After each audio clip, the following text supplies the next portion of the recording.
हाँ जी प्यारे विद्यार्थियों ਜਿਹੜਾ ਅਗਲਾ ਟੌਪਿਕ ਮੈਂ ਕਰ ਰਿਹਾ ਤੁਹਾਡਾ ਉਹ ਹੈਗਾ ਜੀ ਇਮਰਜਿੰਗ ਟ੍ਰੈਂਡਸ ਇਨ ਸੈਂਟਰ ਸਟੇਟ ਰਿਲੇਸ਼ਨਸ ਜਾਂ ਇਮਰਜਿੰਗ ਟ੍ਰੈਂਡਸ ਇਨ ਇੰਡੀਅਨ ਫੈਡਰਲਿਜ਼ਮ। ਇਹਦਾ ਮਤਲਬ ਹੈ ਭਾਰਤੀ ਸੰਘਵਾਦ ਵਿੱਚ ਉੱਭਰਦੀਆਂ ਹੋਈਆਂ ਪ੍ਰਵਿਰਤੀਆਂ। ਹਾਂਜੀ, ਸੰਘਵਾਦ ਦੇਸ਼ ਤੁਸੀਂ ਬੜੀ ਚੰਗੀ ਤਰ੍ਹਾਂ ਜਾਣਦੇ ਆ। ਜਦੋਂ ਕੇਂਦਰ ਤੇ ਰਾਜਾਂ ਦੇ ਆਪਸੀ ਸੰਬੰਧ ਹੁੰਦੇ ਆ ਉਹਨੂੰ ਅਸੀਂ ਫੈਡਰਲਿਜ਼ਮ ਕਹਿੰਦੇ ਆ ਜਾਂ ਜਿਹਨੂੰ ਅਸੀਂ ਸੰਘਵਾਦ ਕਹਿੰਦੇ ਆ। ਹੁਣ ਸਵਾਲ ਇਹ ਪੈਦਾ ਹੁੰਦਾ ਕਿ ਇੰਡੀਆ ਵਿੱਚ ਜਿਹੜੇ 28 ਪ੍ਰਾਂਤ ਹੈਗੇ, ਪਹਿਲੇ 29 ਸੀ, ਹੁਣ ਉਹ ਘਟ ਗਏ ਕਿਉਂਕਿ JNK ਜਿਹੜਾ ਹੈ ਉਹ ਪ੍ਰਾਂਤ ਦਾ ਦਰਜਾ ਨਹੀਂ ਰਿਹਾ, ਉਹ ਹੁਣ ਇੱਕ ਕੇਂਦਰ ਸ਼ਾਸਿਤ ਪ੍ਰਦੇਸ਼ ਹੋ ਚੁੱਕਾ ਹੈ।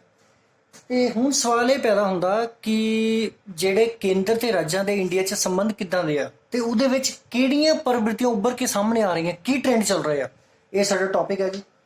ਸਭ ਤੋਂ ਪਹਿਲਾਂ ਜਿਹੜਾ ਇਹਦਾ ਪੁਆਇੰਟ ਹੈ ਜੀ ਉਹ ਹੈਗਾ ਜੀ ਕੇਂਦਰ ਤੇ ਰਾਜਾਂ ਵਿੱਚ ਇੱਕੀ ਦਲ ਦੀਆਂ ਸਰਕਾਰਾਂ ਦੇ ਦੌਰ ਦਾ ਮੁੜ ਆਰੰਭ। ਹਾਂਜੀ, ਕੇਂਦਰ ਤੇ ਰਾਜਾਂ ਅੱਜ ਤੋਂ ਕਾਫੀ ਸਾਲ ਪਹਿਲਾਂ ਕੇਂਦਰ ਤੇ ਰਾਜਾਂ ਵਿੱਚ ਸਰਕਾਰਾਂ ਅਲੱਗ-ਅਲੱਗ ਹੁੰਦੀਆਂ ਸਨ। ਜੇਕਰ ਕੇਂਦਰ ਵਿੱਚ ਕਾਂਗਰਸ ਦੀ ਸਰਕਾਰ ਸੀ ਤੇ ਰਾਜਾਂ ਵਿੱਚ ਦੂਜੇ ਵਿਰੋਧੀ ਦਲਾਂ ਦੀਆਂ ਸਰਕਾਰਾਂ ਹੁੰਦੀਆਂ ਸਨ।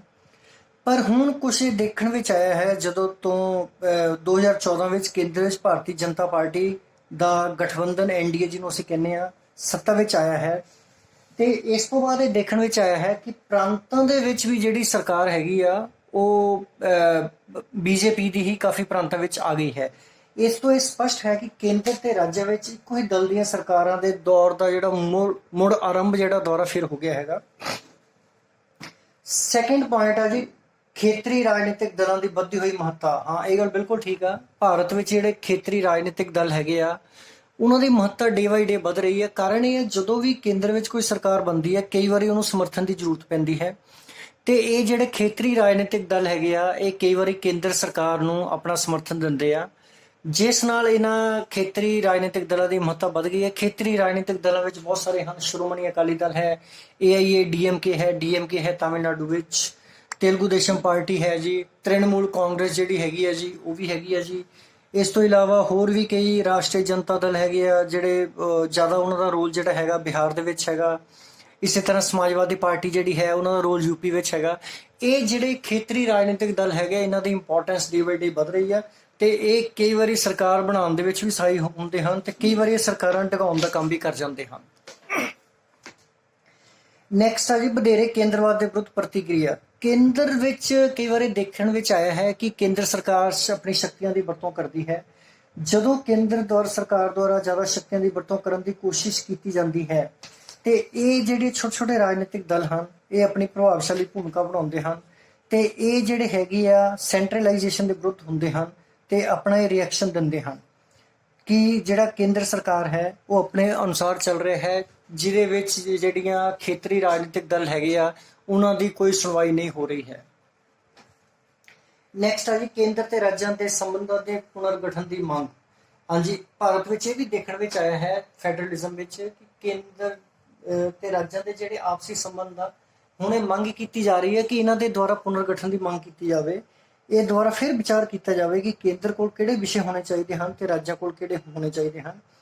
ਇਹ ਜਿਹੜੀ ਡਿਮਾਂਡ ਆਮ ਤੌਰ ਤੇ Shiromani Akali Dal, National Conference, Telugu Desam Party, Asom Gana Parishad ਤੇ ਹੋਰ ਬਹੁਤ ਸਾਰੇ ਰਾਜਨੀਤਿਕ ਦਲ ਹਨ, ਇਹ ਮੰਗ ਕਰਦੇ ਹਨ ਕਿ ਕਿਉਂ ਨਾ ਹੁਣ ਦੇਸ਼ ਆਜ਼ਾਦ ਹੋਏ ਨੂੰ ਬਹੁਤ ਟਾਈਮ ਹੋ ਚੁੱਕਾ ਹੈ, ਕਿਉਂ ਨਾ ਹੁਣ ਕੇਂਦਰ ਤੇ ਰਾਜਾਂ ਦੇ ਸੰਬੰਧਾਂ ਦੇ ਪੁਨਰਗਠਨ ਦੇ ਬਾਰੇ ਦੁਆਰਾ ਫਿਰ ਵਿਚਾਰ ਕੀਤਾ ਜਾਵੇ।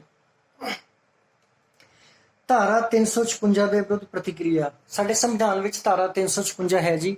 ਇਸ ਦੇ ਅਧੀਨ ਜੇਕਰ ਕਿਸੇ ਰਾਜ ਵਿੱਚ ਕੋਈ ਸਰਕਾਰ ਠੀਕ ਤਰ੍ਹਾਂ ਕੰਮ ਨਹੀਂ ਕਰਦੀ ਹੈ, ਉੱਥੇ ਦੀ ਸੰਵਿਧਾਨਿਕ ਵਿਵਸਥਾ ਫੇਲ ਹੋ ਜਾਂਦੀ ਹੈ ਤੇ ਕੇਂਦਰ ਸਰਕਾਰ ਜਿਹੜੀ ਉੱਥੇ ਦੀ ਸਰਕਾਰ ਨੂੰ ਡਿਸਮਿਸ ਕਰ ਸਕਦੀ ਹੈ ਤੇ ਉੱਥੇ ਰਾਸ਼ਟਰਪਤੀ ਰਾਜ ਲਗਾ ਸਕਦੀ ਹੈ।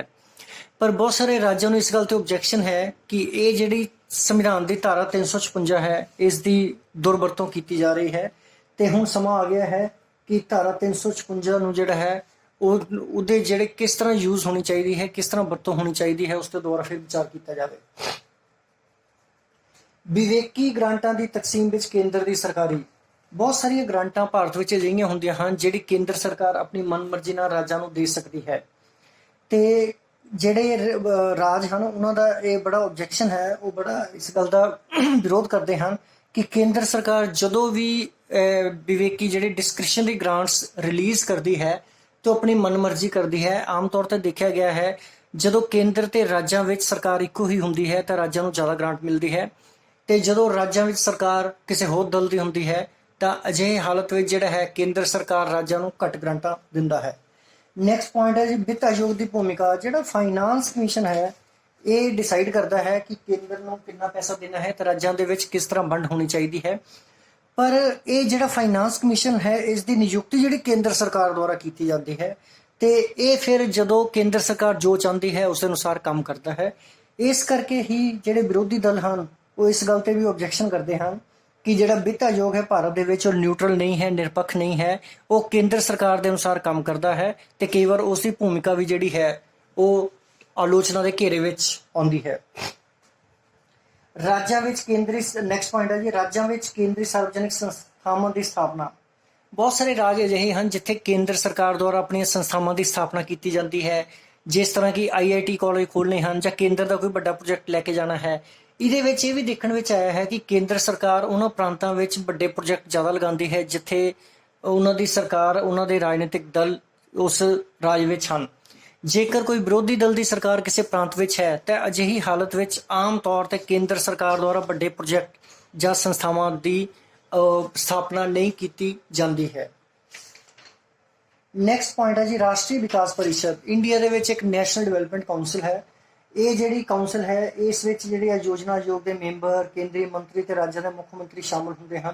ਇਹਨਾਂ ਦੀ ਬੈਠਕ ਵੀ ਅਕਸਰ ਹੁੰਦੀ ਰਹਿੰਦੀ ਹੈ, ਪਰ ਕਈ ਵਾਰ ਇਹ ਦੇਖਣ ਵਿੱਚ ਅੱਜ ਕੱਲ੍ਹ ਆਇਆ ਹੈ ਜਦੋਂ ਇਹ ਮੀਟਿੰਗ ਹੁੰਦੀ ਹੈ ਕਈ ਵਾਰੀ ਕੁਝ ਜਿਹੜੇ ਪ੍ਰਾਂਤਾਂ ਦੇ ਜਿਹੜੇ ਮੁੱਖ ਮੰਤਰੀ ਹਨ ਉਹ ਇਸ ਗੱਲ ਦਾ ਬਹੁਤ ਵਿਰੋਧ ਕਰਦੇ ਹਨ ਕਿ ਕੇਂਦਰ ਸਰਕਾਰ ਜਿਹੜਾ ਡਿਸਕ੍ਰਿਮੀਨੇਸ਼ਨ ਕਰ ਰਿਹਾ ਹੈ।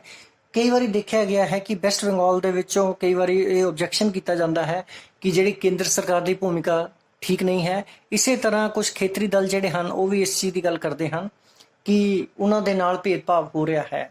ਇਹ ਜਿਹੜੇ ਮਸਲੇ ਕਈ ਵਾਰੀ ਨੈਸ਼ਨਲ ਡਿਵੈਲਪਮੈਂਟ ਕਾਉਂਸਲ ਦੀ ਮੀਟਿੰਗ ਵਿੱਚ ਕੀਤੇ ਜਾਂਦੇ ਹਨ। Thank you.